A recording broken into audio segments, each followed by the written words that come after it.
J'aimerais vous parler ce matin d'un homme de foi, un homme de conviction. On dit un homme, ça aurait pu être une femme aussi. Là. Il y a des femmes de foi et des femmes de conviction.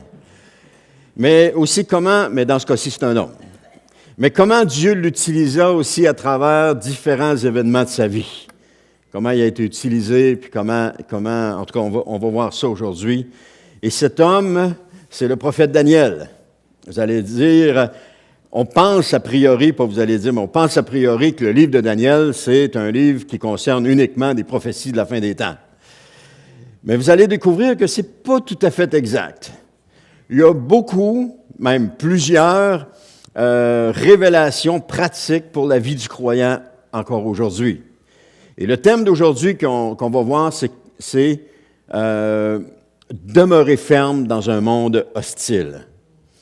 Cet homme, Daniel, est demeuré ferme dans un monde hostile, et c'est ce qu'on va voir ensemble. On va commencer avec ceci. Il y a bien longtemps, Dieu s'est choisi un homme, vous le connaissez sûrement, et son nom, c'est Abraham. Et Dieu avait promis à Abraham de lui donner une grande famille. D'ailleurs, nous sommes les descendants d'Abraham aussi. Et il lui a promis aussi que toutes les familles de la terre seraient bénies à travers lui. De par sa descendance est né, comme vous le savez, le peuple d'Israël. Par la suite, Israël a été esclave pendant 400 ans. Libéré de son esclavage, il a été errant dans le désert pendant 40 ans sous la conduite de Moïse. Après ce temps, à la mort de Moïse, c'est Josué qui a pris la tête du peuple. Et il les a conduits à travers la conquête de Canaan. Ils ont traversé le Jourdain, il les a conduits à travers la conquête de Canaan en commençant par la défaite de Jéricho. Ils ont remporté des grandes victoires. Ils étaient conduits par un homme de foi, un homme de conviction qui était Josué, et ils ont connu des grandes victoires. Seulement, après la mort de Josué, vient la période des juges. Et Dieu suscite, dans la période des juges, Dieu suscite des hommes et des femmes pour délivrer le peuple de ses oppresseurs. Il y a tout un cycle qui revient dans le livre des juges où est-ce que le peuple va pécher. Ensuite de ça, Dieu va envoyer un oppresseur. Et puis le peuple va crier à Dieu. Et Dieu va envoyer un libérateur. Et la paix va revenir pendant 40 ans. Ensuite de ça, le peuple va encore pécher. Et c'est toujours ce cycle-là qui se répète. Et pendant cette période-là des juges, le peuple va demander un roi. Et c'est comme ça que débute la période des rois avec Saül, David, Salomon, Roboam et les autres qui ont suivi après. Donc, après la mort de Salomon, on continue le récit, après la mort de Salomon sous le règne de Roboam, son fils, le peuple va se diviser. C'est-à-dire que les 10 tribus du nord vont se séparer d'avec les 10 tribus du sud, les 2 tribus du sud qui sont Juda et Benjamin. Les 10 tribus du nord vont avoir comme capitale Samarie, comme roi, pour commencer, Jéroboam. Ensuite, tandis que les 2 tribus du sud, qui sont Juda et Benjamin, qu'on appelle communément la tribu de Juda, vont avoir comme capitale Jérusalem et comme roi Jéroboam et tous les autres qui ont suivi. C'est une période qui est très difficile pour le peuple, alors que plusieurs dynasties se succèdent de part et d'autre. Le peuple est toujours tourné vers l'idolâtrie. Alors que c'est ça. Donc, le royaume du Nord se détourne de Dieu pour adorer uniquement des idoles. Sous la gouverne de Jéroboam, ils se détournent de Dieu et ils vont aller vers les idoles, au point de se faire des idoles et d'offrir leur premier-né aux idoles. Et offrir le premier-né, ce n'est pas de dire « j'offre le premier-né », c'est le sacrifier carrément à l'idole. Donc, le royaume du Nord se détourne de Dieu pour adorer uniquement les idoles, tandis que le royaume du Sud s'est aussi tourné vers les idoles, mais il vit occasionnellement des réveils spirituels, dépendamment des rois qui sont là en place. Et Dieu dénonce l'apostasie du peuple par la bouche de ses prophètes, et cela à plusieurs reprises. Quand on lit l'Ancien Testament et qu'on arrive dans les prophètes, à partir d'Ésaïe jusqu'à Malachie, c'est toute une série de paroles de la part de Dieu que les prophètes adressent. Certains prophètes à Israël, les tribus du nord, d'autres prophètes à Juda, la tribu du sud. Et c'est des avertissements que Dieu envoie à ce peuple, de revenir de l'idolâtrie, sinon ils vont être châtiés ou ils vont être punis pour leur désobéissance. Mais le peuple fait fi de ces avertissements-là. Il n'écoute pas les avertissements. Il continue de s'enfoncer encore et encore dans l'idolâtrie. Finalement, Dieu décide de leur infliger une peine destinée à les corriger. Châtier, c'est une peine destinée à corriger. En 722 avant Jésus-Christ, Samarie capitule sous la puissante main des Assyriens avec son général Tiglath-Pileser III. Les 10 tribus du Nord sont amenées en captivité et elles vont finalement disparaître de la surface de la terre. Une fin tragique pour un peuple qui s'est détourné de Dieu, de son Dieu. Environ 100 ans plus tard, en 605 avant Jésus-Christ, le royaume de Juda, qui est solidement ancré dans l'idolâtrie et l'immoralité, va être emmené captif, lui aussi, par le roi babylonien Nabuchodonosor. C'est sur une période de 20 ans, il va y avoir 4 vagues successives de déportation. C'est-à-dire que le roi va prendre des gens du pays de Juda et il va les amener à Babylone. Et quand ils sont arrivés à Babylone, ils ne sont pas juste envoyés à un seul endroit, ils sont dispersés à travers le royaume de Babylone. Et ça, on peut voir ça dans Esther, lorsque Mardochée fait écrire une lettre à tous les résidents juifs du territoire. On voit qu'ils ne sont pas juste à un endroit, ils sont répandus à travers le territoire. D'ailleurs, le psaume 137, 1 à 4, c'est ce qu'on va voir, nous témoigne de l'état de ce peuple déporté. Ça nous dit, « Au bord des fleuves de Babylone, nous nous étions assis et nous pleurions en pensant à Sion. Au saule de cette contrée, nous avions suspendu nos lyres. Ceux qui nous avaient déportés nous demandaient des chants. Nos oppresseurs réclamaient d'être réjouis. Chantez-nous, disait-il, quelques chants de Sion. Comment peut-on chanter les chants de l'Éternel sur un sol étranger? » Ce peuple vivait vraiment quelque chose de difficile à ce moment-là. Alors, parce que le peuple s'était montré sourd aux avertissements de Dieu, il se retrouve maintenant livré entre les mains de leur ennemi. Il se retrouve livré là pour une période une période de 70 ans qui a été prophétisée par le prophète Jérémie. Mais, cependant, c'est le « mais » cependant qui est intéressant, au sein du peuple infidèle, il subsistait un tout petit nombre d'hommes et de femmes qui sont demeurés fidèles à Dieu. Ce petit reste aimait Dieu et vivait pour lui plaire, et cela même jusqu'à Babylone. Je dis un petit reste parce que c'est souvent ce qui arrive avec le peuple de Dieu. C'est souvent un petit reste qui est là en train d'adorer son Dieu, qui est sincère avec son Dieu. Ce petit reste demeura fidèle pendant les 70 années que dura l'exil. Les noms, il y a des noms qui nous sont mentionnés. Il y en a d'autres, bien entendu, que les noms ne sont pas mentionnés, mais quelques-uns que les noms sont mentionnés. On retrouve Zorobabel, Esther, Mardochée, Daniel. On retrouve Anania ou Shadrach, Michaël ou Méshach, Azaria ou Abednego, Esdras, Néhémie, et certainement d'autres, comme j'ai dit, qui n'étaient pas mentionnés. Alors, s'il est vrai que ce peuple, à travers ses pleurs, a renoncé à son idolâtrie, n'a pas renoncé à son idolâtrie, il reste que néanmoins un petit reste fidèle à Dieu au fil des ans. C'est encore la même chose au temps de Jésus. Lorsque Jésus est apparu, il n'y avait qu'un petit reste qui attendait la venue de Jésus. Ce petit reste, des noms sont mentionnés aussi. Zacharie, Élisabeth, Marie, Joseph, Siméon, Anne, quelques bergers, des mages qui n'avaient aucun rapport avec Israël, qui sont venus de l'Orient pour adorer le roi des Juifs qui devait naître.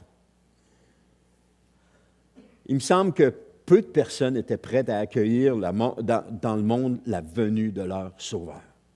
Peu de personnes. Qu'un petit reste. Donc, à l'époque de l'exil à Babylone, seul un petit groupe appartenait à un reste de fidèles. Et Siméon, une chose que je voulais dire à propos de Siméon et de Anne, si la Bible ne nous avait pas mentionné leur nom, on ne saurait pas que Siméon et Anne faisaient partie du petit reste qui attendait leur Sauveur. On le sut parce que la Bible nous mentionne leur nom. Donc, le petit reste, on ne le connaît pas. On ne sait pas c'est qui. On sait juste que ce sont des hommes et des femmes qui sont entièrement donnés à Dieu. Que Dieu est une priorité dans leur vie et qui font tous leurs efforts pour dire, Seigneur, conduis-moi dans ta volonté. Conduis-moi, Seigneur, je veux marcher avec toi. Ils font tous leurs efforts pour plaire à Dieu. Mais ça, on ne les voit pas, on ne les connaît pas et on ne sait pas c'est qui. Mais Dieu les voit. Et ces personnes-là savent qui ils sont. Et ça, c'est gloire à Dieu que ce soit comme ça. À quelque part, c'est une bonne chose que ce soit de même. Parce que notre relation avec Jésus ne dépend que de nous. Elle ne nous concerne que nous. Elle ne concerne pas les autres. Notre relation avec Dieu ne nous concerne que nous. Et c'est à nous de choisir, Seigneur, je veux faire ta volonté ou je ne veux pas faire ta volonté. Les autres n'ont aucune influence là-dessus. Ben oui, le monde a une certaine influence, mais je veux dire, la décision qu'on prend ne nous concerne que nous. Donc, j'ai dit qu'à l'époque de l'exil de Babylone, seul un petit groupe appartenait à un reste fidèle. Et on voit ça dans Daniel 1,6 qui nous dit, lorsque le roi a choisi des gens, il dit, parmi les Judéens qui furent sélectionnés se trouvaient Daniel, Anania, Michaël et Azaria. Donc, 4 hommes, mais entièrement consacrés à Dieu, 4 hommes avec une foi et des convictions solides. C'était des hommes de conviction profonde et profondément attachés à leur Dieu. Ils étaient déterminés à rester fermes dans ce monde hostile. C'est ça le thème, hein? Rester fermes dans ce monde hostile. Jésus a dit dans Luc 18:8, il dit, « Seulement lorsque le Fils de l'homme viendra, trouvera-t-il encore la foi sur la terre? » Et moi, je vous réponds oui. Parce qu'il y aura toujours un petit groupe qui résistera dans ce monde hostile. Il y en a toujours eu. Depuis que Jésus est venu et qu'il est monté au ciel, il y a toujours eu un groupe de personnes qui a résisté dans ce monde hostile. Que ce soit à partir des premiers disciples, la Réforme, et encore aujourd'hui, il y a toujours un groupe de personnes qui demeurent hostiles. Alors, la réponse est oui, lorsque le Fils de l'homme va venir, il va trouver encore la foi sur la terre. Parce que vous savez, Dieu se préoccupe que peu du nombre. Autrement dit, pour Dieu, ce n'est pas le nombre qui est important. Nous, le nombre est important parce qu'on mesure notre succès au nombre. Plus il y a de personnes, et c'est partout, c'est partout, plus il y a de personnes qui nous écoutent, plus qu'on est vu comme ayant du succès. Que ce soit une église, si tu as une église de 5000 personnes, tu es vu comme quelqu'un qui a du succès, qui a réussi. Si tu as une chaîne YouTube et qu'il y a 10 000 personnes qui te suivent, tu es vu comme étant quelqu'un qui a du succès. Mais Dieu, ce n'est pas ça qu'il voit. Dieu, ce qu'il voit, c'est notre cœur, notre cœur. Comment notre cœur est tourné vers lui. Comment notre cœur est entièrement dédié à lui. Donc, Dieu a peu à faire avec le nombre. Ce n'est pas le nombre qui est important. Parce que ce qui compte, ce sont ceux qui ont un cœur entièrement dévoué à Dieu. C'est ça qui compte pour lui. Cependant, Dieu ne restera jamais sans témoins dans ce monde déchu. Il va toujours avoir des témoins qui vont être là. Parce que malgré les heures sombres que les croyants ont connues, il y a toujours eu des hommes et des femmes fidèles au Seigneur. L'histoire nous rapporte cela. On le voit dans les évangiles, mais on le voit aussi dans l'histoire, dans la Réforme. On voit comment des chrétiens ont été persécutés, mais ils sont restés fidèles au Seigneur. La seule Marie Durand qui a été enfermée pendant tout près de 40 ans, qui a résisté à ce monde hostile, enlevée par l'armée le jour de son mariage, alors qu'elle est à l'autel, qu'elle s'apprête à dire oui à l'homme qu'elle aime. Elle est enlevée puis emmenée captive et emprisonnée pour plus de 40 ans. Wow, ça prenait de la foi. C'était une femme de foi. Combien d'autres? Combien d'autres? Il y en a eu d'autres. Il y a des gens qui ont sacrifié leur vie à cause de cela. Parce que la vraie foi a toujours existé dans le monde sans jamais être vue par la majorité. La vraie foi, elle n'est pas vue par la majorité. Des Siméon et des Anne, il y en a encore aujourd'hui. Des gens, des hommes et des femmes qui attendent le retour du Seigneur, qui sont entièrement dédiés au Seigneur, qui sont entièrement consacrés au Seigneur, qui, pour eux, Jésus est plus important que tout ce que le monde a à offrir. Ce petit reste, ce sont des hommes et des femmes qui attendent le retour du Seigneur. Ce sont des hommes et des femmes qui obéissent, modus vivendi. Ça, c'est un mode de vie. Modus vivendi, ça signifie un mode de vie. Alors, ils obéissent. C'est leur mode de vie d'obéir à Jésus. Ce sont des hommes et des femmes qui sont fermement attachés à Dieu. Et qu'importe les circonstances dans lesquelles ils sont, ils continuent de louer, d'adorer Dieu, ils continuent de servir Dieu. Ce sont des hommes et des femmes qui ne vont pas accepter de compromis dans leur vie. Ils vont vivre sans jamais accepter de compromis. Ce sont des hommes et des femmes qui vont tenir ferme dans ce monde hostile. Il y a toujours eu des hommes et des femmes de foi qui se sont tenus devant Dieu dans les moments les plus sombres de l'existence humaine. Toujours. Alors que le peuple d'Israël sombrait dans l'idolâtrie, un groupe de personnes restait fidèle au Seigneur. Un roi, 19-18, vous allez le reconnaître sûrement, qui dit, c'est Dieu qui parle, il dit « Toutefois, j'épargnerai en Israël les 7000 hommes qui ne se sont jamais agenouillés devant Baal et qui ne l'ont jamais baisé de leurs lèvres. » 7000 hommes. Alors que le monde est dans la corruption, le monde est dans l'idolâtrie, il y avait 7000 hommes qui n'avaient jamais plié le genou devant Baal. 7000. Personne ne les voyait. Ces hommes-là, personne ne les voyait. Mais Dieu les voyait. Et ils faisaient les choses pas pour être vus par les hommes, mais ils avaient une relation avec leur Seigneur.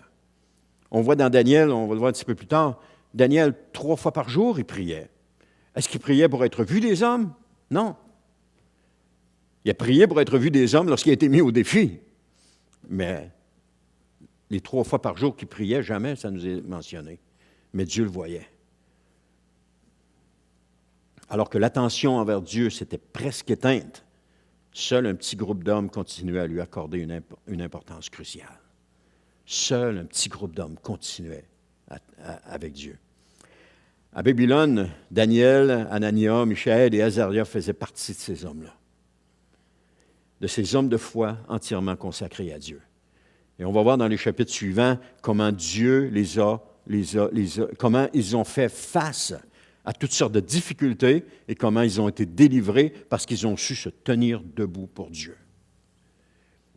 Les 6 premiers chapitres du livre de Daniel racontent comment ce petit reste est parvenu à demeurer fidèle à son Dieu dans cet environnement hostile. Parce que les véritables adorateurs ne sont pas les gens les plus en vue. Ce sont ceux que Dieu voit. Ceux qui se montrent, qui se font voir en vue, ne sont peut-être pas les vrais adorateurs. Pour nous, on pense que, oh oui, mais pour Dieu, ce ne sont pas les vrais adorateurs. Les vrais adorateurs, Dieu les connaît. Et dans un groupe, qu'importe le groupe, il y a des vrais adorateurs que Dieu connaît, qui sont là. Et ça nous amène à nous poser 2 questions ce matin, aujourd'hui. Comment demeurer fidèle à Dieu dans un environnement défavorable, dans un premier temps? Et comment vivre pour Dieu quand toutes les circonstances sont contraires? Je vous repose des questions. Comment demeurer fidèle à Dieu dans un environnement défavorable? Et comment vivre pour Dieu quand toutes les circonstances sont contraires? Et on va voir ça à travers Daniel. Comment est-ce que Daniel vivait pour Dieu dans des circonstances qui étaient contraires? Comment est-ce qu'il restait fidèle à Dieu dans un environnement qui était défavorable? Parce qu'on peut vivre pour Dieu quand toutes les circonstances sont contre nous. Il n'est pas nécessaire d'abandonner le Seigneur quand les circonstances sont contre nous ou quand les choses ne se passent pas comme on veut que ça se passe. Parce que tous les grands hommes de Dieu ont vécu dans un monde hostile sans compromis. Ils ont toujours été fidèles à Dieu. Noé, Abraham, Moïse, David ont été ces types d'hommes, fidèles à Dieu. Pourtant, chacun d'eux, à un moment donné dans leur vie, sont tombés. On le voit Noé quand il sort du bateau, on voit Abraham, il va s'enivrer, etc. On voit tout ce qui suit après. Abraham qui va mentir pour protéger sa vie. Moïse qui va tuer un Égyptien pour dire hey, « c'est moi qui va être libérateur ». David, avec Bathsheba, ils ont tous tombé. Ils se sont rendus coupables d'une faute grave. Mais la parole de Dieu ne blanchit pas ces hommes-là. Puis elle ne les prétend pas meilleurs qu'est-ce qu'ils sont. Vous savez, l'histoire, que les hommes écrivent, vont élever les gens, ils vont les prétendre meilleurs qu'est-ce qu'ils sont, mais pas la Bible. La Bible nous les révèle de façon naturelle, comme ils sont. Et ça, c'est l'honnêteté de la Bible. Mais ces gens se sont relevés. Ils ont été pardonnés, puis ils ont continué leur marche chrétienne. Des années plus tard, on retrouve Daniel et ses amis entourés d'ennemis qui en veulent à leur vie. Ça n'a rien changé. Le monde n'a pas changé. Des années plus tard, le monde est encore pareil. Et encore des années plus tard, jusqu'à nous aujourd'hui, le monde est encore pareil. Le monde est encore hostile. Il n'a pas changé. Daniel va avoir vécu toute sa vie assiégé par le mal. On pense que c'est un grand homme de Dieu, il a eu la vie facile, mais non. Il a dû affronter des tentations de toutes sortes, identiques à chaque être humain qui veut se consacrer à Dieu, va être tenté de toutes sortes de façons. Mais Daniel avait résolu dans son cœur de plaire à Dieu et rien ne pouvait l'ébranler dans sa résolution. Le petit mot il est là, il avait résolu. Et il est effectivement possible de vivre pour Dieu dans un monde hostile. C'est possible. Parce que la piété, non seulement peut, mais va s'épanouir dans l'hostilité. Ça paraît contradictoire, mais c'est ça. Le peuple de Dieu va grandir lorsqu'il est persécuté. Complètement à l'opposé. On pourrait penser que parce qu'il est persécuté, les gens vont fuir ça, puis ils vont se reculer, puis ils ne parleront pas. Non. Quand tu persécutes le peuple de Dieu, il se multiplie. C'est dans les moments défavorables que la piété s'épanouit. Je ne sais pas quel moment vous vivez qui est défavorable, mais c'est dans ces moments-là que la piété va s'épanouir. C'est dans ce temps-là qu'on va grandir. C'est dans ce temps-là qu'on s'approche de Dieu. C'est dans ce temps-là qu'on devient encore plus fort. C'est dans ce temps-là qu'on devient encore plus près de Dieu, puis qu'on a juste envie de dire, Seigneur, que je t'aime, Seigneur. Personne parmi nous a dû affronter les difficultés que Daniel a dû faire face. Personne. Puis on pense à tort que c'est plus facile pour les autres. On a l'impression que les autres, ils ont la vie bien plus facile, et puis que pourquoi lui, il n'y a jamais de problème. C'est faux, il y en a des problèmes. Sauf que ce n'est pas tes problèmes, ce sont les siens, et puis dépendamment comment il les vit. Mais nous avons tous des problèmes, on vit tous quelque chose de difficile. On pense aussi que si on était dans un autre contexte, ça serait plus facile.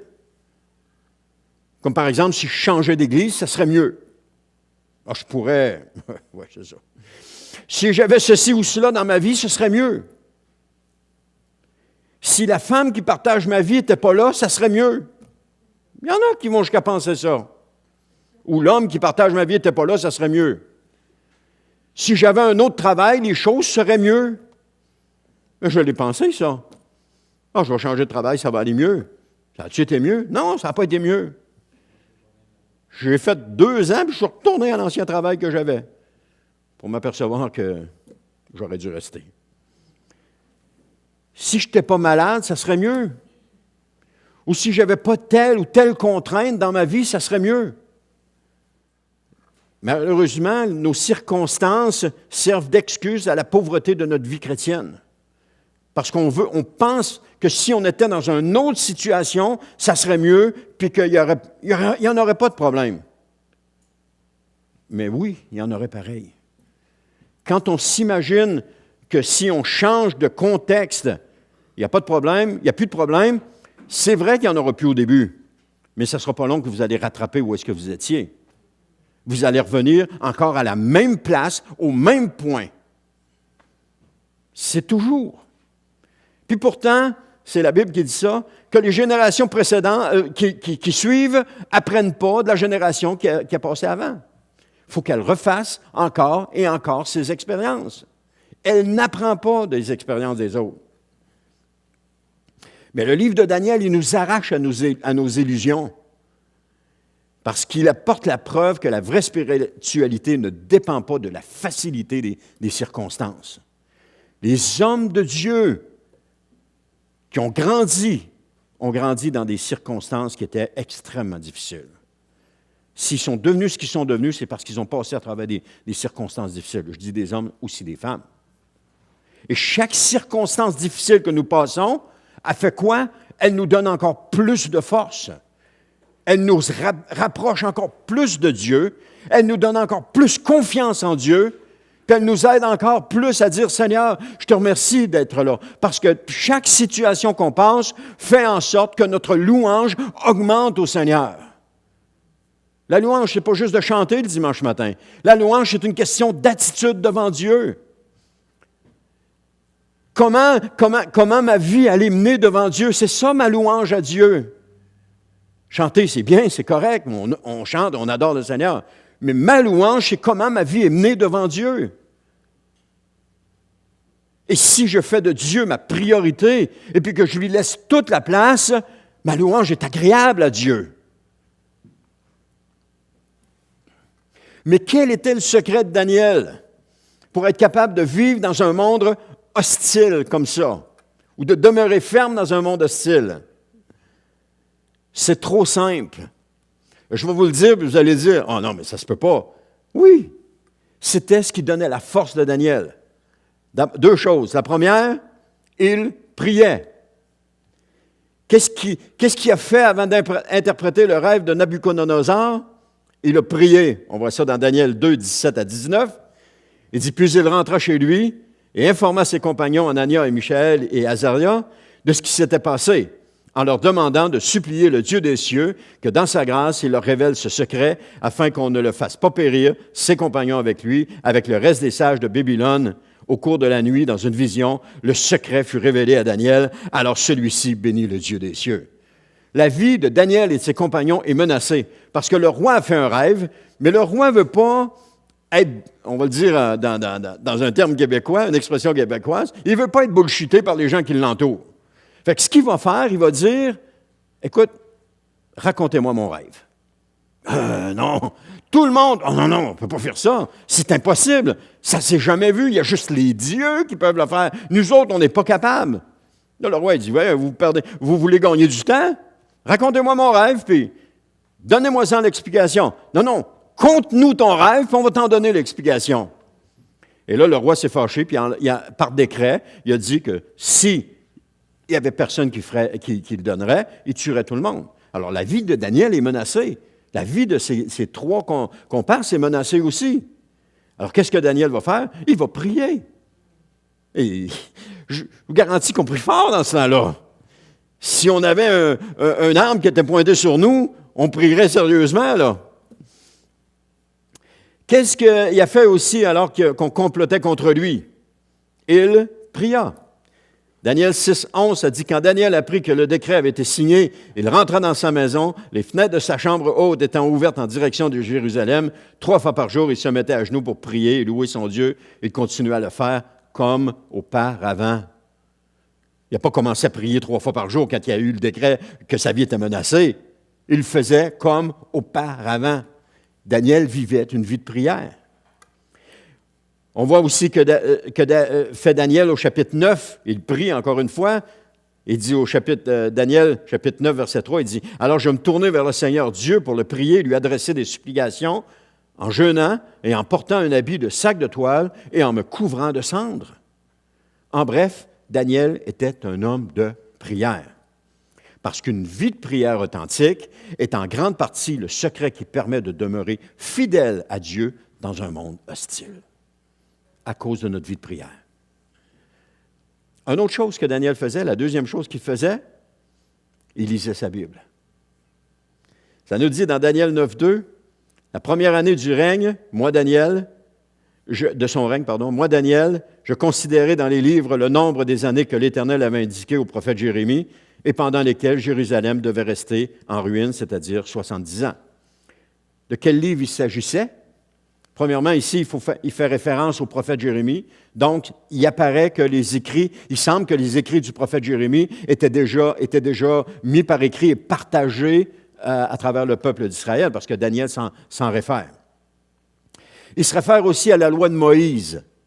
On voit ça dans Daniel 9.11, c'est-à-dire tout le peuple d'Israël a transgressé ta loi et s'est détourné pour ne pas entendre ta voix. Alors la malédiction et toutes les imprécations inscrites dans la loi de Moïse, ton serviteur, se sont déversées sur nous parce que nous avons péché contre Dieu. On voit ça aussi dans Daniel 9.13, un dernier. Là. Il dit, tout ce malheur nous a frappés conformément à ce qui était écrit dans la loi de Moïse. Et nous n'avons pas imploré, Éternel notre Dieu, nous ne nous sommes pas détournés de nos fautes et nous n'avons pas été attentifs à ta vérité. Et il y avait aussi les livres prophétiques de l'Ancien Testament qui étaient déjà écrits à son époque. Alors, Daniel lit et connaît sa Bible. C'est simple. C'est trop simple. C'est beaucoup plus simple à découvrir qu'à mettre en pratique. Parce que dans notre indépendance, on veut faire les choses seuls, et puis on a tendance à dire « Oh Seigneur, je n'ai pas besoin de toi », donc on ne prie pas, puis on ne lit pas notre Bible. Mais Daniel est resté fidèle à Dieu dans un monde hostile pour deux raisons. Il priait, puis il lisait sa Bible. La fidélité. Nous allons rester fidèles à Dieu dans ces conditions-là. Puis il est important de souligner que la prière et la lecture de la Bible sont les principaux éléments d'une vie chrétienne victorieuse au milieu d'un monde hostile. Parce que par la prière et la lecture de la parole, on reste attaché à Dieu. On reste attaché à notre Seigneur. On apprend à le connaître. Alors, on va voir comment Daniel a utilisé les deux disciplines dans sa vie de tous les jours. On pense à tort que le secret de la vie chrétienne se trouve dans les expériences vécues avec Dieu. Nombre de croyants cherchent des expériences. Ils veulent vivre des expériences. Cependant, ils négligent les disciplines de la prière et de la lecture de la parole. Je me souviens des gens qui ne lisaient pas leur Bible et qui disaient « Oh, le Seigneur a mis sur mon cœur. » OK. Mais s'ils avaient lu leur Bible, ça aurait peut-être été différent. Ils croient qu'une nouvelle expérience avec Dieu va leur permettre d'atteindre un niveau spirituel plus élevé. Malheureusement, quand on court les expériences, qu'on cherche les expériences avec Dieu, ça ne nous amène jamais dans un niveau spirituel plus élevé et c'est ce qui nous déçoit à la longue du temps. Cependant, la relation avec Dieu tient sur deux choses de base. La prière et la lecture des Écritures. Si on a ça dans notre vie, si on met ça en pratique dans notre vie, on est en mesure d'expérimenter des choses avec Dieu et puis d'avoir une stabilité, d'avoir une fondation ferme. Quand tu as la prière et la parole de Dieu, tu as une fondation ferme. Tu as les deux pieds sur le roc. Tous les prophètes de la Bible, dans la Bible, avaient une vie de prière puis étaient versés dans les Écritures. Daniel ne fait pas part des autres. Il est de cette nature-là. Les croyants aujourd'hui cherchent des nouvelles expériences spirituelles puis ils croient que ceci va les amener à un niveau supérieur. Parce qu'une nouvelle expérience avec Dieu, à prime abord, semble négative, mais combien enrichissante au final. C'est que les croyants vont chercher des nouvelles expériences. Ils vont chercher des nouvelles expériences. Mais ce qu'on voit avec Daniel ne cherchait pas des nouvelles expériences. Les nouvelles expériences venaient à lui. Et ce n'était pas celles qu'il avait cherchées, qu'il avait voulu. C'était celles que Dieu avait préparées d'avance pour lui. Dieu a préparé des œuvres pour que nous puissions les accomplir. Quand la première fois, le roi lui annonce le décret qui va tuer tout le monde, C'est pas Daniel qui a dit, « Oh Seigneur, voilà, je veux me lancer dans cette nouvelle expérience, Seigneur, où le roi veut nous tuer. Alléluia, gloire à Dieu. » Non, non. Elle est venue à lui, là. Daniel, si tu fais rien, tu vas mourir. Et qu'est-ce que Daniel a fait? Il a prié. Il a prié pour sortir de cette situation-là parce qu'il payait de sa vie, là. Le livre de Daniel, ce serait terminé au chapitre 1, ou peut-être 2. Il n'aurait pas été plus loin que ça. Mais Daniel a prié et Dieu lui a donné la réponse. Et qu'est-ce qu'il a fait quand Dieu lui a donné la réponse? Il s'est mis à louer Dieu. Vous regarderez dans le chapitre 2, il loue le Seigneur lorsqu'il a sa réponse. Imaginez, lorsque nous vivons une situation complexe et qu'on arrête de lutter dans cette situation-là, qu'on se tourne vers le Seigneur et que le Seigneur nous donne une réponse, comment est-ce qu'on est? Wow! Alléluia! On est tous contents. On loue le Seigneur parce qu'il nous a donné une réponse. Mais tant et aussi longtemps qu'on lutte de nos propres forces, il ne se passe rien. Il faut se tourner vers le Seigneur. Et c'est ça que Daniel faisait. Daniel recherchait Dieu pour lui-même, pour ce que Dieu est, et non pour ce qu'il pouvait en retirer. On ne cherche pas Dieu pour ce qu'on peut en retirer. On cherche Dieu pour ce qu'il est, puis on le cherche pour nous-mêmes. Il se réjouissait d'être avec le Seigneur, de discerner sa volonté dans sa parole, puis de communiquer avec lui dans la prière. J'aimerais le répéter. Le secret de Daniel est très simple. Il lisait sa Bible et il priait. Il mettait du temps à part pour être avec Dieu.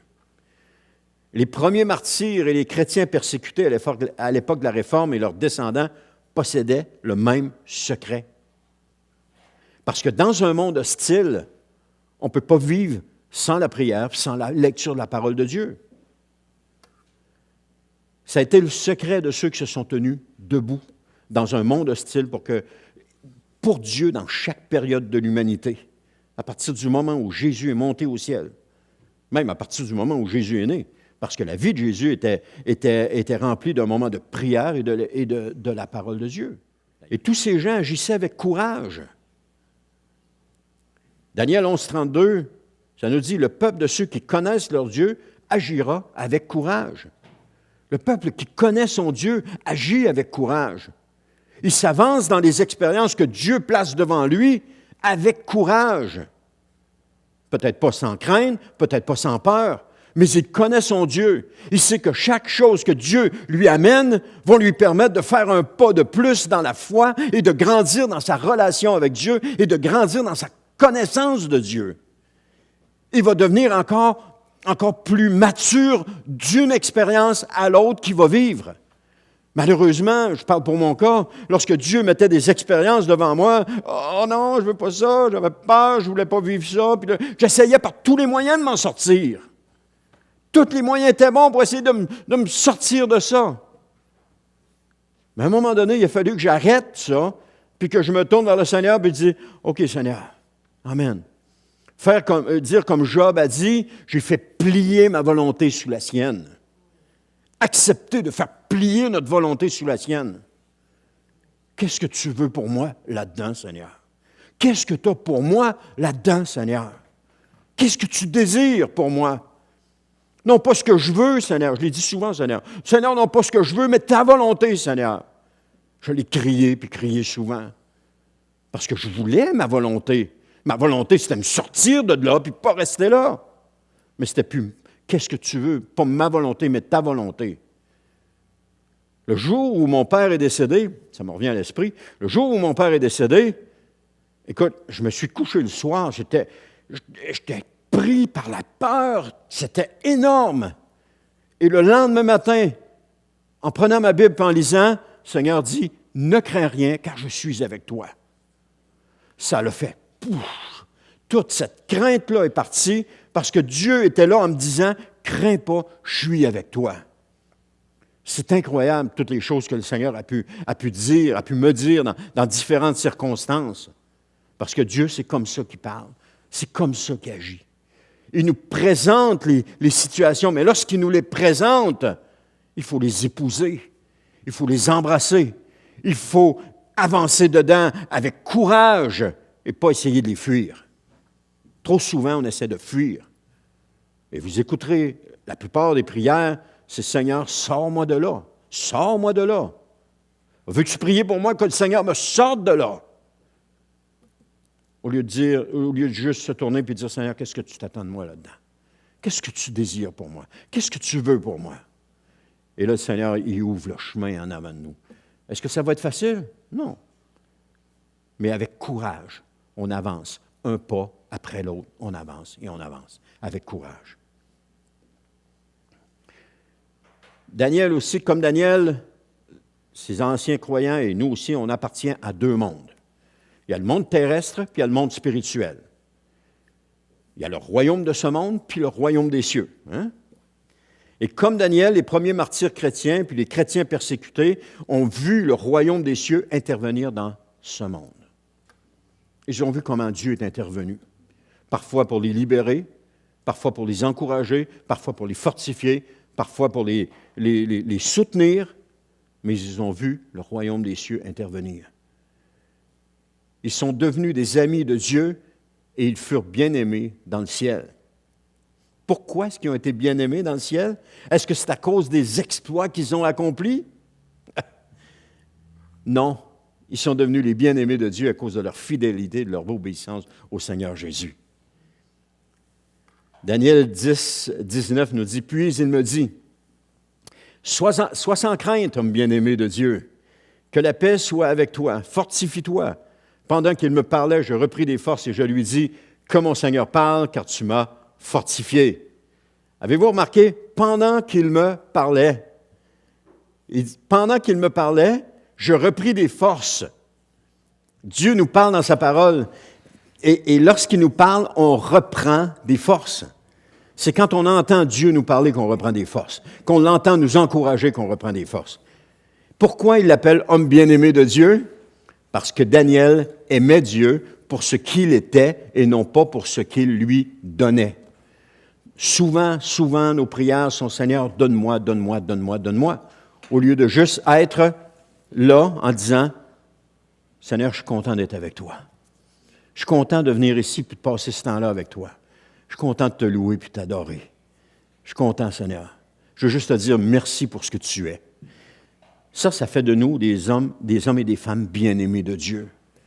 Celui qui vient toujours, puis qui demande, puis qui demande, puis qui demande, puis qui demande, puis qui demande, puis qui n'arrête pas de demander, à un moment donné, c'est comme le père qui a deux enfants. Il y en a un qui vient, toutes les fois qu'il vient, il lui demande de l'argent, tandis que l'autre, il vient, puis il veut juste passer du temps avec son père. Lequel des deux, le père, va aimer le plus?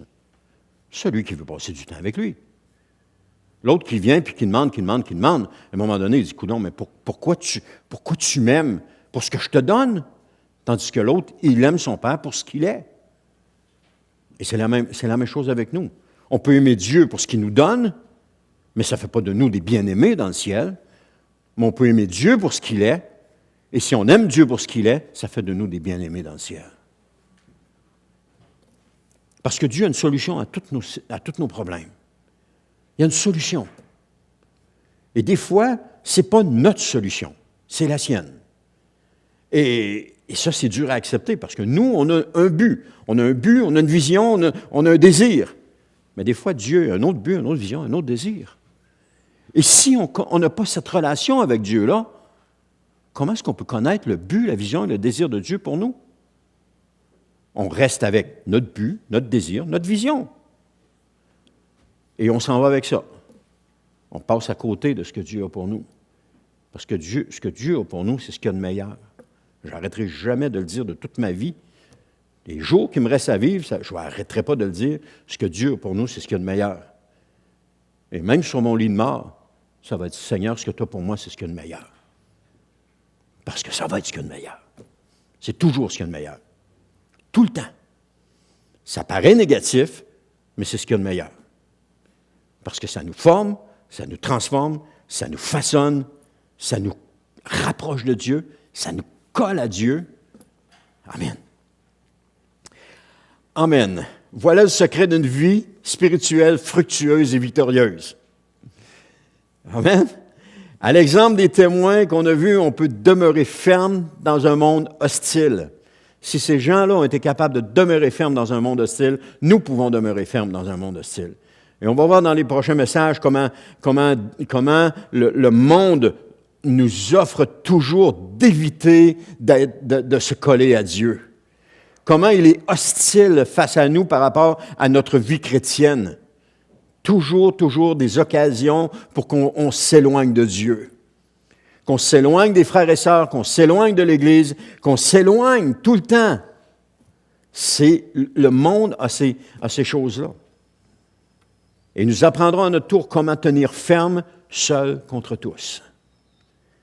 Comme des Daniel, comme des Shadrach, Meshach et Abednego, prêts à sacrifier leur vie pour la cause de Dieu.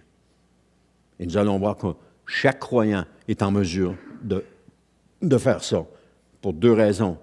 Parce qu'il prie puis qu'il lit sa Bible. Il est fondé sur le Seigneur. Il est attaché sur le Seigneur.